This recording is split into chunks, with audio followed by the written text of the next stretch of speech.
Video games and gaming in general have come a long way to become a part of the daily lives of millions of people.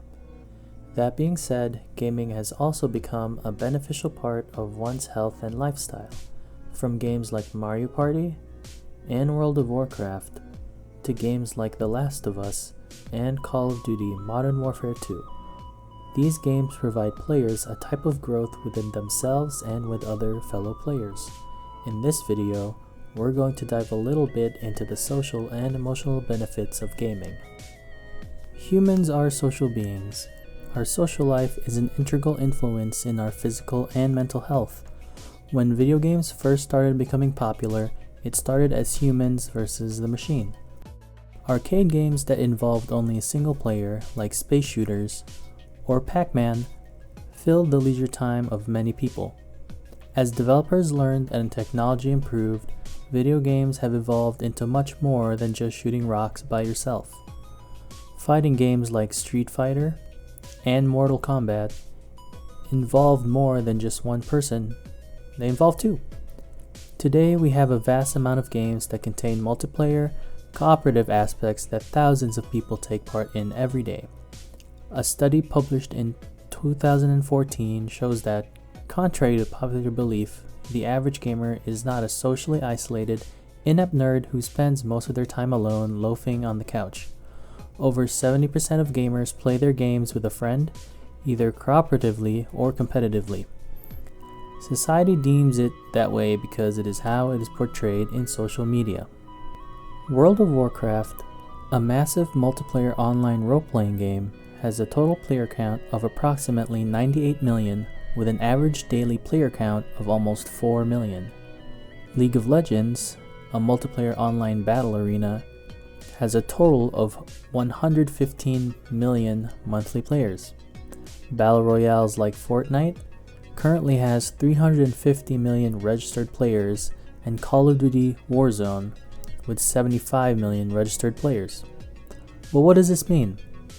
Because these gamers put players in a situation where they might have to play with strangers, and most certainly play against strangers, the same study states that decisions need to be made on the fly about whom to trust, whom to reject, and how to most effectively lead a group.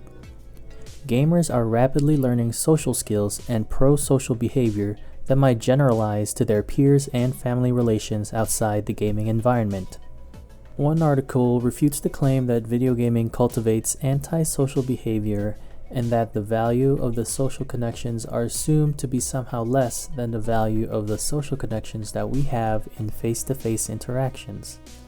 But if you look at the research, that's actually not true. Dr. Rachel Cowart, research director of Take This, along with other researchers, found that MMO engagement correlated to a stronger sense of social identity. That social identity then corresponded with higher self-esteem and more social competence and lower levels of loneliness. People who play video games have an opportunity to create themselves in another world and create camaraderies across the globe. Friendships that stem from video gaming are just as real and shouldn't be discredited just because they're mediated through technology. Just as humans are social beings, we are just as fueled by our emotions. Study shows that the most intense positive emotional experiences are triggered in the context of playing video games. Gamers often report seeking and experiencing what is called fiero, an Italian word for intense pride after succeeding against great adversity.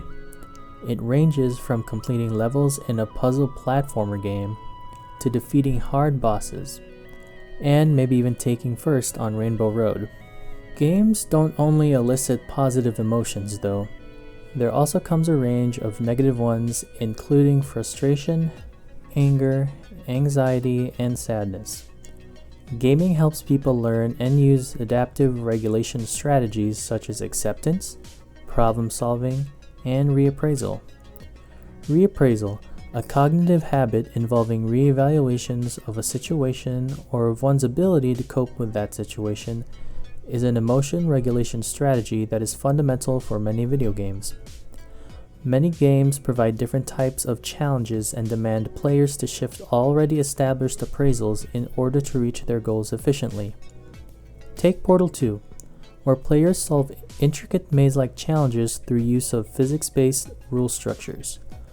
When the puzzles or rule systems change, players must unlearn previously established strategies and switch appraisal systems flexibly to learn a new rule structure. Some players find it frustrating and anxiety-inducing, and without reappraisal strategies, these feelings would be amplified. These rule system changes are also evident in RPG games like World of Warcraft or something equivalent. Players have a plethora of characters they create for these games and sometimes constantly switch accordingly to the situations that they are in. Study states that game playing may promote the ability to flexibly and efficiently reappraise emotional experiences, teaching players the benefits of dealing with frustration and anxiety in adaptive ways. Video gaming has provided many people of all backgrounds a place where they can relax, focus, get away, meet new people, and a variety of other engagements.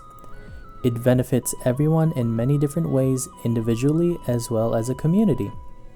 While social media can portray video gaming negatively, these studies and many others show that video games have many positive impacts on society and the world.